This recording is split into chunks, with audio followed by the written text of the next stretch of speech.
बहुत छोटा तापकारी कैप्सूल गुम हो गया। छूने से जिस्म में जहर फैल सकता है। कैप्सूल कहाँ गुम हुआ?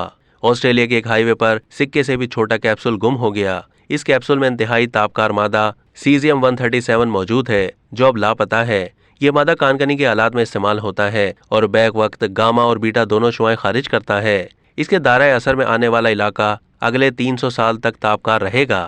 ये इंतहाई खतरनाक कैप्सूल कानकनी की कंपनी रियो टिनो की मिल्कियत है, जो इसे ऑस्ट्रेलियाई रियासत वेस्टर्न ऑस्ट्रेलिया के शुमाली इलाके से बजरिया ट्रक रियासती दारुल हुकूमत पर्थ मुंतकिल कर रही थी। मगरबी मीडिया के मुताबिक 1400 किलोमीटर लंबी हाईवे पर 1/3 इंच का कैप्सूल तलाश करना जुए शीर लाने के मुतरादिफ है। माहिरीन का कहना है कि सीजियम 137 छूने से हाथों की जिल्द जल सकती है, जिस्म में तापकारी जहर फैल सकता है और कैंसर हो सकता है। इस कैप्सूल के गिर्द 1 मीटर के दायरे में 1 घंटे मौजूद रहना सीने के 17 एक्सरे कराने के बराबर है। अब तक के लिए इतना ही। मजीद मालूमात के लिए डेली जंग के यूट्यूब चैनल को सब्सक्राइब कीजिए।